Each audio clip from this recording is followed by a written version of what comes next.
아름답고 행복한 베들레헴 교회에 와서 예배를 드리고 또 여러분과 함께 말씀을 같이 나눌 수 있게 되어서 감사드립니다. 제가 와서 참 하나님의 특별한 섭리가 작동하시는구나 하고 놀란 것은요, 이번에 3주에 걸쳐서 오신 저 포함해서 3주에서 오신 강사님들을 제가 다 잘 아는 분들인데 어떻게 목사님께서 이렇게 부르셨지? 저랑 의논 안 하시고 그냥 이렇게 하나 하셨는데 제가 너무나 잘하는 사람들이라서 깜짝 놀랐습니다. 하나님의 놀라운 뜻이 계신 줄 믿습니다. 오늘 여러분과 함께 특별히 섭리라고 하는 주제와 함께 섭리를 통해서 하나님께서 우리에게 무엇을 원하시는가 하는 그 말씀을 함께 나누어 보려고 합니다. 우리가 지금 우리 베들레헴 교회는 대한예수교 장로회 합동 측에 속한 교회입니다. 경기 중부노회라 그랬죠. 중부노회. 장로교회들이 모두 공통적으로 가장 중요하게 여기는 신앙 고백문 요리문답이 있는데요. 웨스트민스터 요리문답이라고 합니다. 웨스트민스터 요리문답.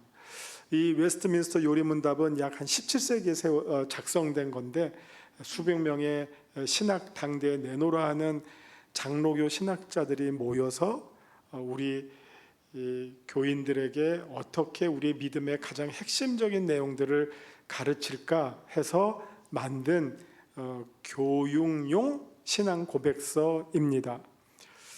제가 또 예배드리면서 1부와 3부에서 특별히 참신하게 느꼈던 거는 우리 베들레헴 교회가 사도신경을 문답으로 하더라고요.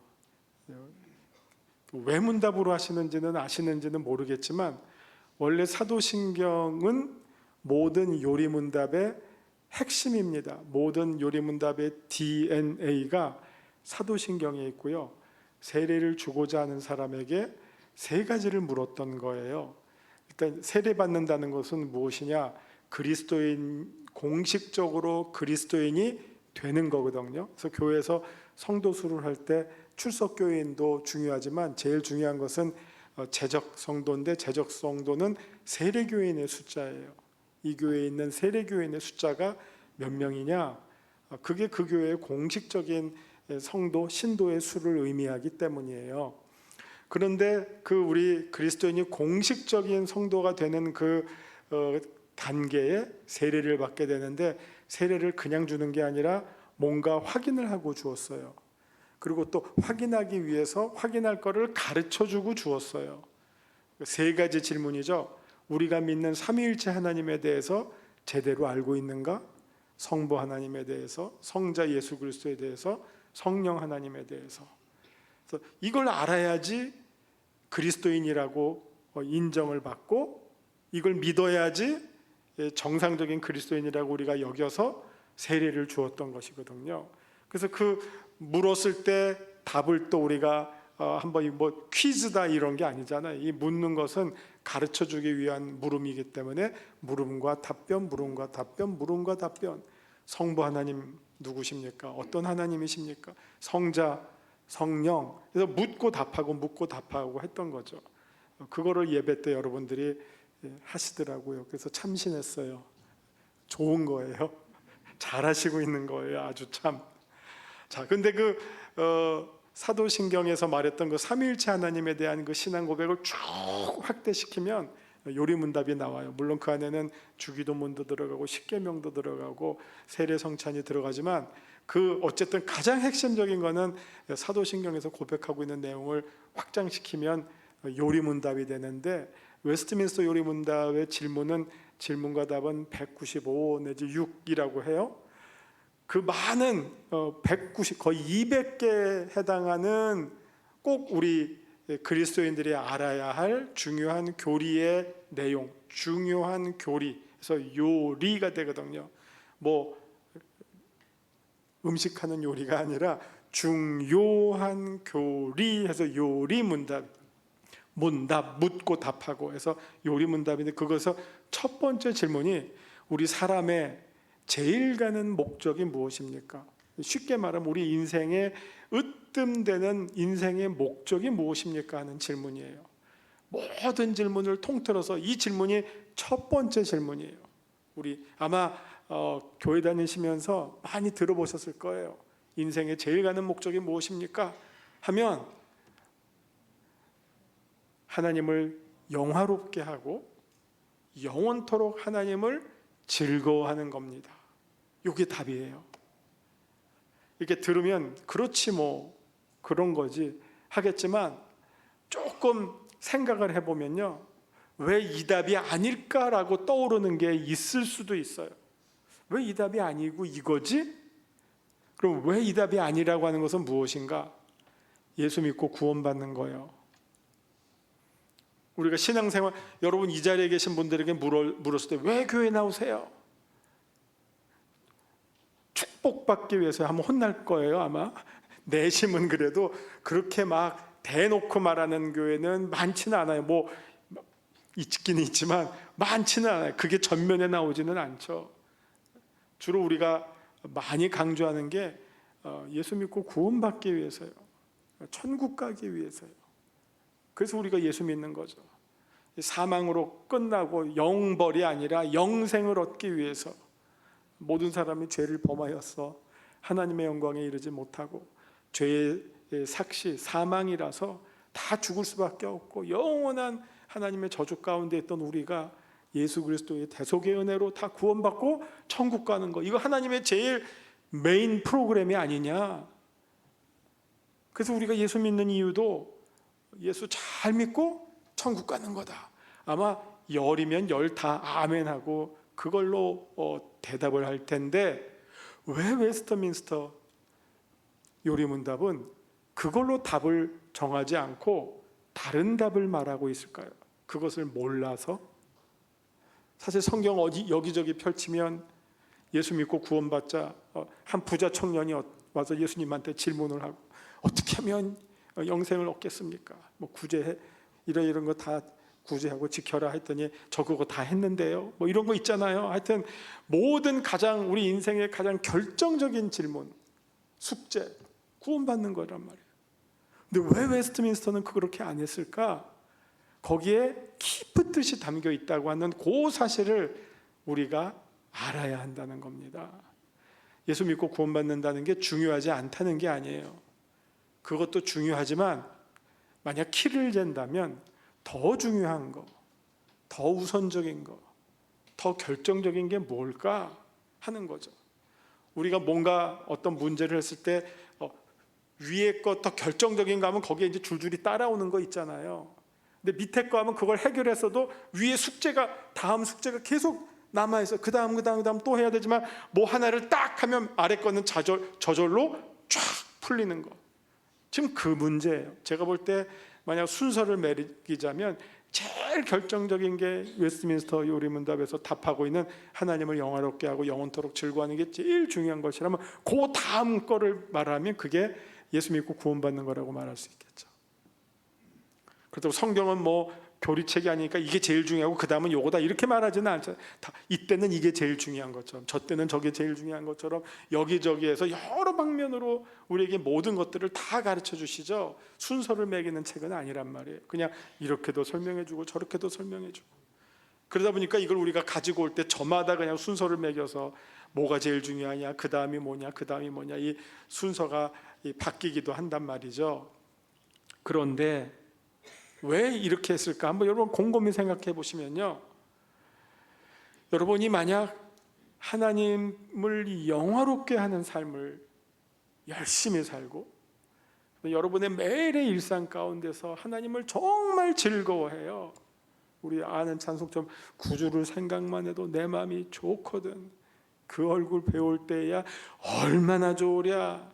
이게 정말 내 삶의 가장 깊이 배어있는 내 인생의 철학이고 내 인생의 모습이에요.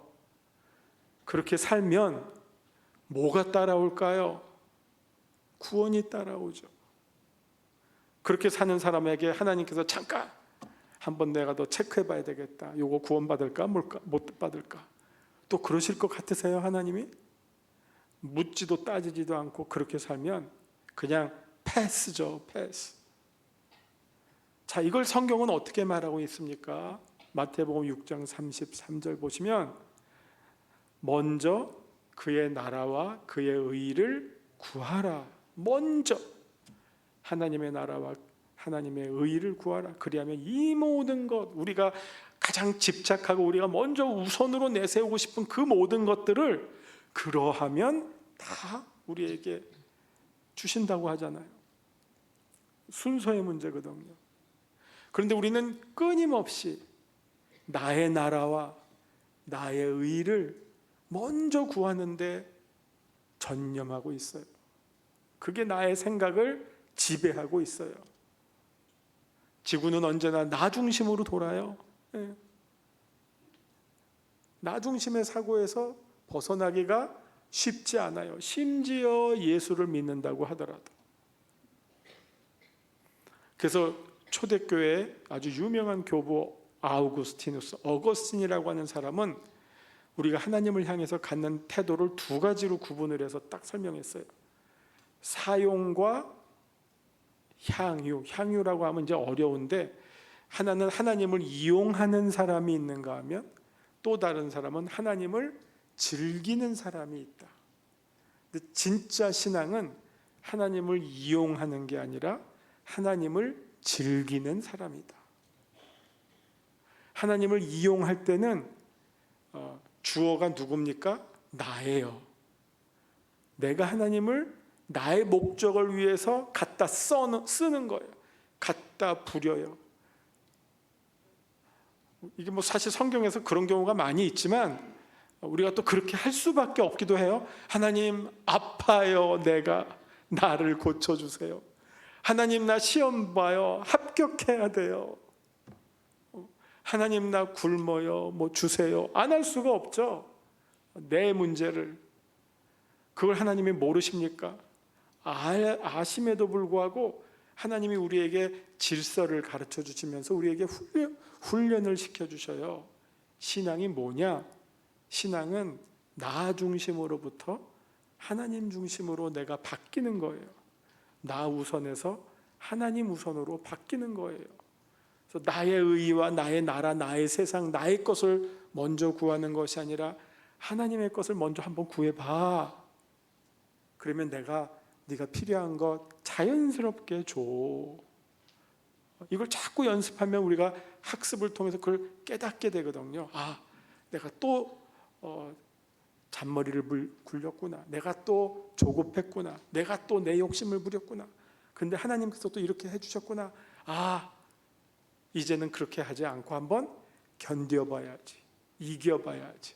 하나님을 우선으로 한번 생각하도록 내가 한번 노력해봐야지. 점점 하다 보면 거기에서 큰 깨달음이 오고 그렇게 돼요. 여러분 염려하지 말라고 하시잖아요. 염려하지 말라고 염려가 없어집니까? 안 해요. 염려해요. 근데 염려해도 쓸데없다는 거를 점점 깨닫게 되면 염려를 덜하고 안 하고 기도하고 맡기게 되죠. 하나님 우리 그렇게 훈련시켜 주시죠. 마찬가지죠. 먼저 그의 나라 구하는 것, 하나님이 그렇게 우리를 훈련시켜 주시는 하나님의 방법이라는 것입니다. 똑같이 우리가 주기도문도 마찬가지입니다. 예수님께서 우리에게 너희는 이렇게 기도하라 가르쳐 주셨어요. 근데 그 기도에 여러분 순서를 보세요. 일용할 양식을 우리의 일용할 양식을 주옵시고 먼저 나옵니까? 아니에요. 하늘에 계신 우리 아버지의 이름이 거룩히 여김을 받으시고 아버지의 나라가 임하시고 아버지의 뜻이 하늘에서와 같이 땅에서도 이루어지이다. 그게 우리의 앞선 기도여야 돼요. 우리의 주된 관심이어야 돼요. 그리고 그 다음에 우리에게 일용할 양식을 주시고 우리가 우리에게 죄진 자를 용서해 준 것 같이 우리 죄를 사하여 주시고 우리를 시험에 들지 말게 하시고. 여기서 나도 아니에요. 우리예요. 이게 예수님이 가르쳐 주신 기도의 내용이에요. 너희는 이렇게 기도하라. 이거 글자를 바꾸면 더 정확하게 옵니다. 너희는 이렇게 살아라예요. 우리가 어떻게 기도할까? 그렇게 살면 돼요. 여러분, 우리가 기도하는 것처럼 살아보세요. 얼마나 온전한 성도의 삶을 사시게 될지. 기도하는 대로 안 살잖아요. 그게 문제잖아요. 근데 기도하는 것처럼 살아보세요. 내 삶이 하나님의 이름을 거룩히 여기는데 내 삶이 쓰임을 받는 거예요. 내가 일할 때나 내가 어디서 뭘 하든지 간에 하나님의 이름을 욕되게 하는 게 아니라 하나님의 이름을 거룩하게 하는데, 저 사람을 보면 하나님의 이름이 거룩해져요. 사람들이 나를 보고 하나님을 찬송해요. 그게 하나님의 이름이 거룩히 여김을 받는 거죠. 그 삶을 위해서 우리가 기도한단 말이에요. 하나님의 나라가 내가 일하는 곳, 나를 통해서 곳곳마다 임해요. 그게 나의 기도 제목이고 내가 사는 목적이에요. 하나님의 뜻이 하늘에서 이루어진 것처럼 이 땅에서도 나를 통해서 하나하나 이루어져 나가요. 최고의 성도의 삶이죠. 그게 그리스도의 제자의 삶이고 그리스도의 증인의 삶이죠. 그게 바로 하나님을 영화롭게 하고 영원토록 하나님을 즐거워하는 삶의 모습인 것입니다. 그게 우리의 인생의 궁극적인 제일 으뜸 가는 목적이에요. 근데 이 말씀을 잘 표현하고 있는 본문이 오늘 여러분이 보신 에베소서 1장 3절부터 14절까지의 본문입니다. 에베소서 1장 3절부터 14절까지의 본문. 사실은 우리가 여러분 그 지상 대명령이라고 마태복음 28장 예수님의 대명령 들어보셨잖아요. 근데 저는 이 에베소서 1장 3절부터 14절을 보면 이게 사도 바울이 우리에게 주는 선교의 대명령이라고 생각이 돼요. 왜냐하면 이 본문은요, 보기에 따라서 강조점이 어디에 있는지 두 가지로 나뉠 수도 있어요. 사실 이 본문은요, 모든 장로교인들이 아주 중요하게 생각하는 예정론의 핵심 본문이에요. 예정론. 왜냐하면 이 본문에 창세전에 우리를 택하시고 예정하셨다 하는 말이 계속 나와요. 그래서 우리를 그리스도의 하나님의 자녀가 되게 했고 하나님의 기업이 되게 했고 성령의 인치심을 받게 했고 다 우리를 선택하기로 예정하셨는데, 자녀 삼기로 예정하셨는데 언제? 창세 전에. 이거보다 더 예정론을 분명하게 말하고 있는 본문이 얼마나 있겠습니까? 예정론의 아주 핵심 본문이에요. 근데 이 본문은 사실 예정론을 말하는 게 결론이 아니에요. 이런 놀라운 섭리가 예정되어 있었다. 그런데 왜 그런 줄 아느냐? 그 다음을 이야기하고 있어요. 곳곳마다 예정을 말하는 본문마다 그 다음을 얘기하고 있어요. 4절과 5절에서도 선택하고 예정하고 하나님의 그리스도로 말미암아 자기의 아들들이 되게 하셨다가 나왔고, 6절에 이어서 뭐라고 하느냐? 예정한 이유가 이는 그가 사랑하시는 자 안에서 우리에게 거저 주시는 바 그의 은혜의 영광을 찬송하게 하려는 것이다. 이게 예정의 이유예요. 너 구원받아라. 좋지? 끝. 얼마나 이 구원이 놀라운 줄 아냐? 창세전부터 예정됐던 거야. 너가 얼마나 그렇게 존귀한 존재인 줄 알아? 끝내주는 거 아니야? 너를 지으시기 전부터 하나님의 이 생각 속에서 너를 이미 하나님의 자녀 삼아주시기로 다 미리 생각하셨다. 최고의 가치죠. 나의 존재가 얼마만큼 소중해집니까? 하나님의 플랜 가운데서도 만세전부터 갖고 있던 플랜이에요. 놀랍지 않습니까? 휴머니즘 한데 이거보다 더 큰 휴머니즘이 어디 있어요? 인간의 가치, 이거보다 더 소중하게 인간의 가치를 말하는 게 어디 있어요? 무슨 진화론이랑 비교가 됩니까? 예. 그런데 그렇게 예정하신 이유와 목적이 무엇이냐? 하나님의 은혜의 영광을 찬송하게 하려는 것이다. 이게 여기서만 끝나는 게 아닙니다. 매번 반복이 됩니다. 그 다음에도 또 11절에서도 또 9절에서도 예정 나오고요. 11절에서도 예정 나와요. 그런데 12절에서 이는 그 예정의 이유가 뭐냐? 우리가 그리스도 안에서 전부터 바라던 그의 영광의 찬송이 되게 하려 하심이라. 영광의 찬송이 또 나와요. 13절에는 또 어떻게 나옵니까? 우리가 약속의 성령으로 인치심을 받았대요. 이 인치심은 도장 찍는 거 아니에요. 도장 찍는 거예요. 낙인을 찍어주는 거예요. 성령으로 우리에게 불도장을 찍어줘요. 그 불도장의 의미는 뭡니까? 너는 내 거야. 소유관계를 알려주는 거죠. 하나님의 도장에 찍힌 사람들, 이마에 인을 받은, 계시록 가시면 이게 이마에 인을 받은 사람들 못 건드려요. untouchable, 하나님의 것. 근데 그 이유가 또 뭡니까? 14절에 이는 우리 기업의 보증이 되사 그 얻으신 것을 속량하시고 그의 영광을 찬송하게 하려 하심이라. 그럼 이게 뭡니까? 섭리, 예정, 선택의 목적이 뭐냐? 하나님의 영광을 찬송하는 것. 저는 이것을 선교라고 말해요. 전도라고 말해요. 그리스도의 증인이라고 말해요. 제자들이 무엇을 해야 합니까?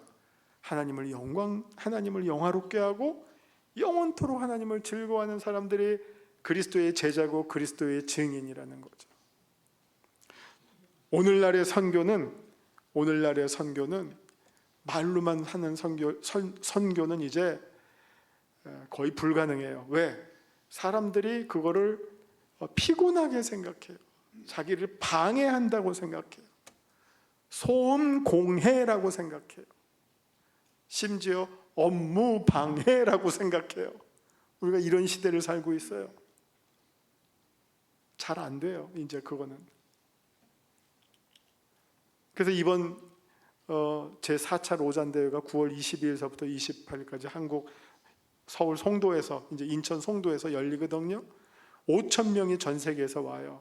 100여 개 국가의 기독교 대표자들이 5,000명이 모이는데, 그때 표가 뭐냐면 온전한 복음을 온 세상 사람들에게 선포하고 나타내자예요. 나타내자. 이 나타내자라는 말은 다른 말로 하면 보여주라라는 말이에요. 복음을 이제는 선포만 해서는 안 되고, 선포도 해야 되지만 보여줘야 하는 게 선교예요. 그리고 그게 전도예요. 오늘 여기서도 사도 바울이 말씀하기를, 하나님의 이 섭리 가운데 우리를 택하심을 받은 이 백성들이 뭘 해야 되느냐? 하나님의 영광에 찬송이 돼야 된다는 거죠.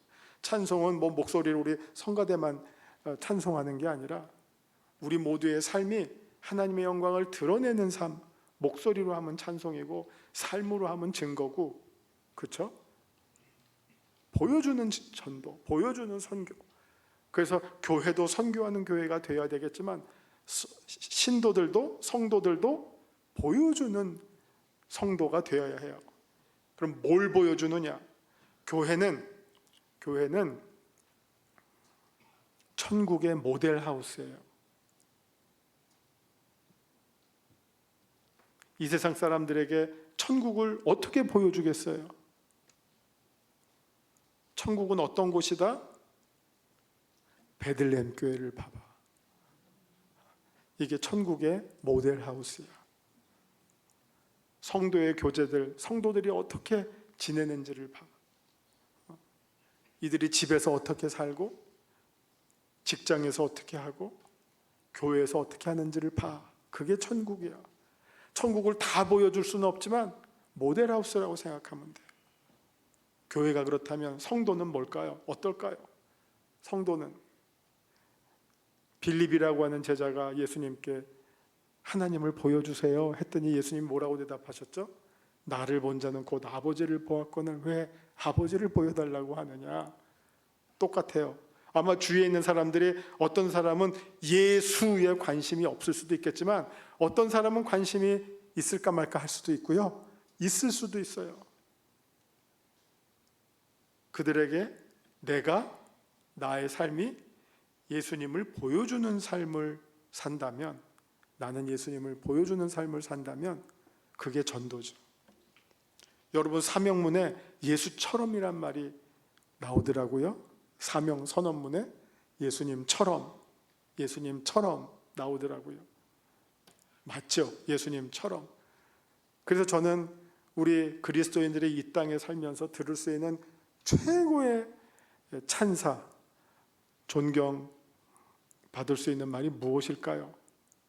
아무개 집사님을 보면 예수님을 보는 것 같아. 아무개 집사가 예수야 하면 교주가 되는 거고요. 교주가 되는 거고, 이단 교주가 되는 거고요. 그런데 누구를 볼 때 예수님을 보는 것 같아. 그런 말 한 번이라도 듣고 천국 가면 끝나는 거 아니겠어요? 그 인생이 그거보다 더 성공한 인생이 어디 있겠어요? 뭐 아무리 뭘 하더라도 누구를 볼 때 예수님을 보는 것 같아. 우리가 어떻게 살아야 됩니까? 교회는 천국을 보여주고 성도는 예수님을 보여주는 거, 그게 선교적 교회고 선교적 그리스도인의 모습이라고 하는 것이죠. 하나님의 놀라운 섭리도 그것이 마지막에 만나는 지점은 하나님의 영광을 드러내는 거예요. 예수님을 보여주고 천국을 보여주는 모습, 그게 성도의 가장 아름다운 모습이라고 하는 것이죠. 우리가 살면서, 그러니까 이게 내가 구원받아야 되겠다에서는요, 언제나 관심이 나에게만 모아져요. 그리고 이게 더 심각해지면 구원 이기주의로 빠지게 돼요. 구원에 올인하는 것만큼 구원이 중요한 것은 맞지만, 이게 여기서 분별을 잘 못하면 구원 이기주의로 빠지면 내가 구원을 위해서 뭐든지 다 해요. 다니던 직장도 버리고, 가족도 버리고, 세상도 버리고, 구원을 준다고 하는 그쪽을 따라가요. 그래서 많은 사람들이 예수 오히려 잘 믿는 사람, 그냥 제가 그렇게 표현할게요. 그걸 다시 말하면 구원에 더 집중하고 구원에 집착하는 사람들이 이단에 빠져요. 왜? 그거를 뭔가 얘기를 하거든, 말해주고 있거든. 뭐 우리한테 와, 우리한테만 와, 또 이런 거를 해, 누구누구를 끌고 와, 몇 명 끌고 와, 그러면 구원 받아 하죠. 구원이 최고의 목표니까. 그러나 여러분, 뭐 저쪽 이단들이 오직 하나님께 영광을 이런 표 씁니까? 아니에요. 그들의 관심은요, 구원밖에 없어요. 그런데 구원이 아니라 이게 역발상이에요. 하나님의 영광을, 하나님을 즐거워하는 삶을 살면 구원은 따라온다니까요. 조급해할 필요가 없어요. 너무 자연스러운 거 아니에요. 나의 삶이 정말 저 삶을 보면 예수님 같아 하는데 뭘 구원받을까 못 받을까 염려해요? 예? 그리스도의 향기가 넘쳐나는데, 그리스도 사랑이 막 끈적끈적 묻어나는데, 그 사람과 만나면 정말 평안이 오고 위로가 되고, 또 도전이 오고, 기도해야겠다, 말씀 봐야 되겠다, 또 더 열심히 예배드려야 되겠다, 그런 도전이 팍팍 오는데, 근데 너 구원 받았니 안 받았니? 이게 좋기도 하지만 조금 위험할 수도 있어요. 너무 한국교회가 거기에 집중한 역사를 갖고 있어요. 근데 여기서부터는 우리가 조금 더 이제는 우리가 내려놓고 정말 원래대로 하나님의 영광, 하나님을 기뻐하는 삶, 여기 우리가 더 집중한다면 그 신앙은 잘못될 수가 없는 신앙이라는 거죠. 근데 왜 이렇게 시간이 빨리 가는지 모르겠네요. 이게 55분 맞는 거죠. 그럼 내가 끝내야 할 시간인데 앞에 1, 2부 때 반 한 거를 하나도 못했어요. 못 짧고 좀 더 해도 된다고 하는데 그렇게 끝낼 수 있는 시간은 아닌데 그냥 제가 한 5분 내로 끝낼게요. 제가 이 섭리를 말씀드린 이유는요, 이 섭리는 어떻게 보면 한 사람 한 사람에게 섭리가 주어지는 거거든요. 근데 이게 연결이 되더라고요. 아까 제가 지금 연결됐다, 목사님은 한 사람 한 사람 접촉했을 거예요. 황건영 총장 한번 해볼까? 장경철 교수 해볼까? 정은열 총장 해볼까? 했는데 제가 와서 보니까 물론 저의 시각에서는 연결이 되더라고요. 하나님의 섭리. 그런 것처럼 하나님이 누구를 부르실 때는 한 사람 한 사람을 부른 것 같아요. 올해 우리 학교가 개교 50주년입니다. 근데 우리 학교 설립에 보면 설립에 중요한 사람들이 있어요. 한경직 목사, 사무엘 마페 주니어 마삼락이라고 하는 선교사님, 그리고 빌리 그레함. 몇 사람 중요한 사람들이 우리 학교의 이 설립에 아주 첫 설립에 그 연합을 하고 협력을 한 그 역사가 있어요.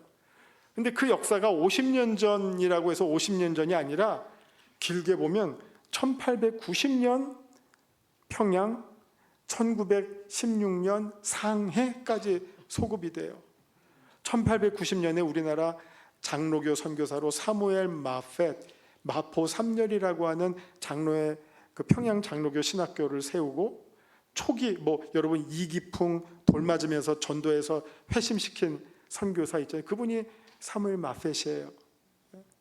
근데 그분이 전도한 사람 가운데 한 가정이 한경직 목사님네 할아버지와 아버지였어요. 평안남도 간리라고 하는 마을에 순회 전도하다가 한 가정을 전도했는데 그 집에서 예수 믿고 태어난 꼬맹이가 한경직이에요.